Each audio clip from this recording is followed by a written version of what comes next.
Hi everyone, Melina here, and I don't even know if this is something people are going to look for, but I wanted to do a book talk slash review on Rise of the Eye of the Lost by Melissa De La Cruz. It's the third book in the Descendants series, well, the third one by her.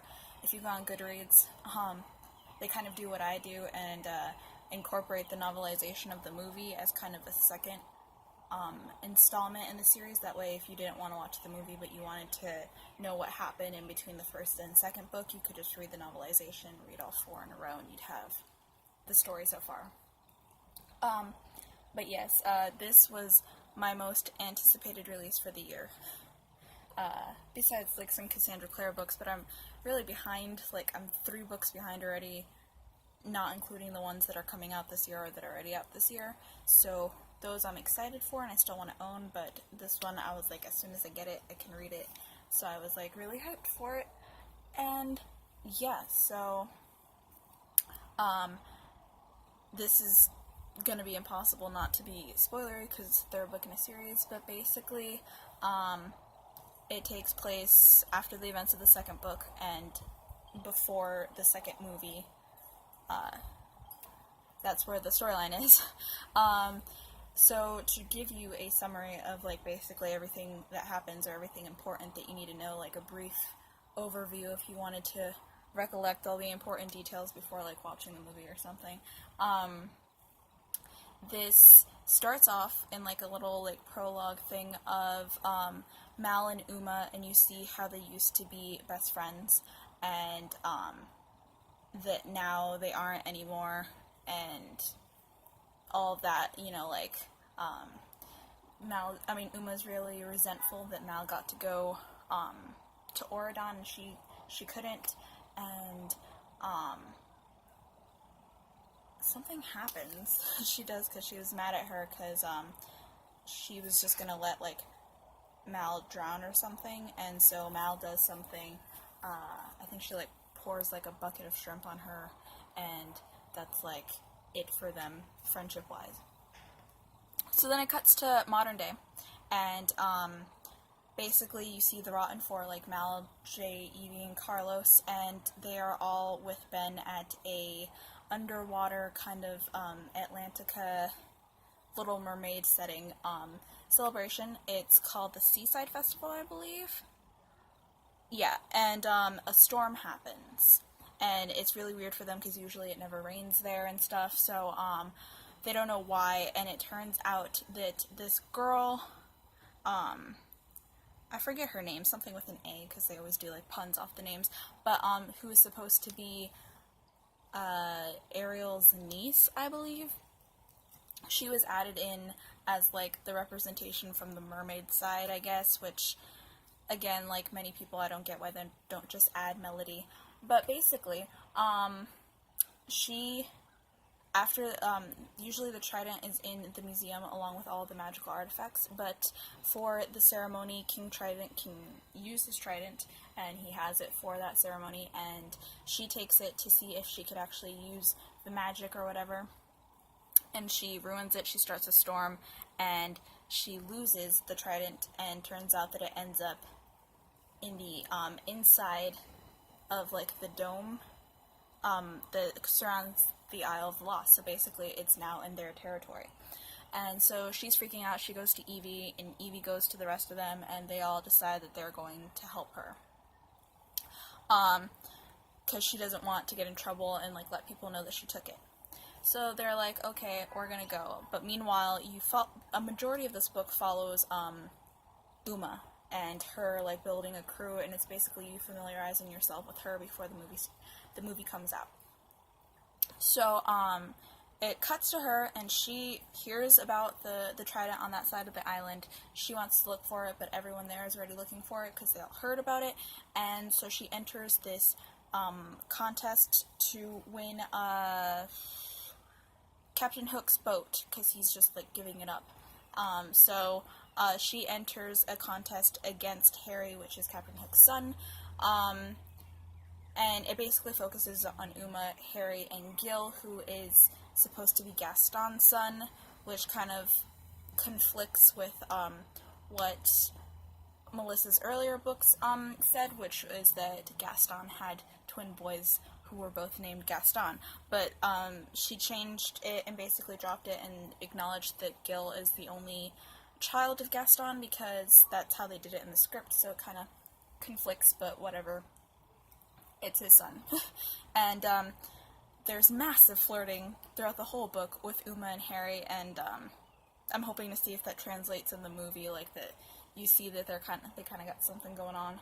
But yeah, so basically she enters this boat contest. She wins through like cheating, but nobody cares because it's the Isle. She gets the boat, and yeah, hang on, let me see what else is in my notes.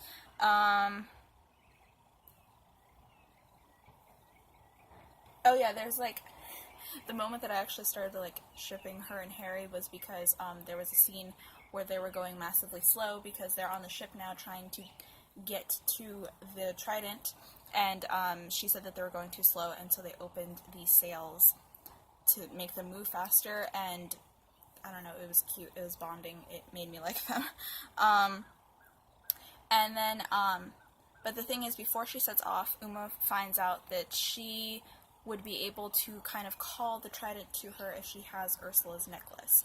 And Ursula's necklace, apparently after the events of Little Mermaid, where she was like giant and got like stabbed by Eric, apparently the necklace shattered into like a million pieces and was scattered around the Isle.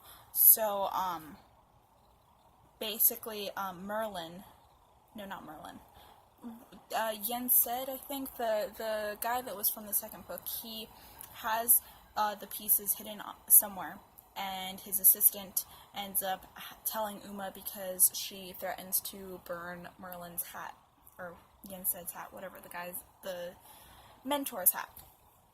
So anyways, through a whole form of events, she gets, she is informed of the location. Her, Harry, and Gil and their whole pirate crew go on a quest to this isle called the Isle of the Doomed that is like next to the Isle of the Lost, and it has a bunch of booby traps and stuff. They get through it, there's like really cool scenes of skeletons and stuff, and I didn't anticipate to like any of this considering I'm not too big on like pirate stuff or things that take place at sea, like on a boat. That's why like the whole epic battle in like City of Ashes I wasn't too crazy about, because I'm not crazy about boat things. I don't know why. But I did enjoy, like, the entire thing of this book. So, point is, she gets the necklace. She thinks that there's a piece missing, but it turns out that it's a piece in a necklace that she had. And, boom, she has it. And she now has the ability to call the Trident to her. Meanwhile, there's two other storylines going on. You follow the Rotten Four and Ben, because Ben is always doing his own thing in the books. And basically, Ben is called to, him and Lonnie go to this area because apparently all the different places that are from Disney movies are put together into this one big country that's called Auradon. So even though, like, Agrabah from Aladdin is, like, in the Saudi Arabia area, and, like, you know, Mulan's story takes place in China, they're, like, right next to each other in this country now that it's, like, reformed or whatever. So there's this giant, like, dispute because China has the Great Wall of China, and it makes it hard for them to, like, trade, and the wall is creating a bunch of problems between them, which I could be wrong, but knowing that, like, Melissa de la Cruz recently released a contemporary novel about immigration, and she's spoken about that kind of stuff, and, like, the modern things that we have going on with our politics, it just seemed like a giant metaphor where there was just a wall screwing everything up, and, you know, you have little sunshine King Ben coming and being like, you know what would help if you wanted to be, like, a unified nation and be smart about this? Tear down the wall. And that's basically what happened. I loved it. And I really enjoyed his storyline, seeing him bond with Lonnie and stuff, and, yeah. So that's what he was doing. And then, meanwhile, Mal and the others, they are trying to, find a way to get to the Trident and to the Isle of the Lost, so they go, and Ben's off, so they can't really ask him to borrow anything or stuff, so they steal a speedboat. and they are caught by the fairy godmother because they're such dorks, and they're like villains, but they're terrible at being villains. And so what happens is it felt, in the second book and in this book, there has been storylines, like little mini storylines that have gone on in the books that make me think that Melissa de la Cruz has read Descendants fan fiction, because in like the second one there was like that whole Jay having a black eye, and like it turns out that the Auradon kids are kind of bullying the VKs and all that stuff, and I've read fics that have stuff like that in there. And then this one, usually when I read a lot of fan fiction, when they do stuff wrong, people are afraid because something happens, and then next thing they know, they are in danger of getting sent back to the Isle and getting kicked out of Auradon. And that's basically what was going to happen before Ben gets back just in time. And he's like, yeah, I told them that they could, like, take it. You know, he didn't know what was going on, but, you know, he was going to save their asses. And, yeah, so he helps them out.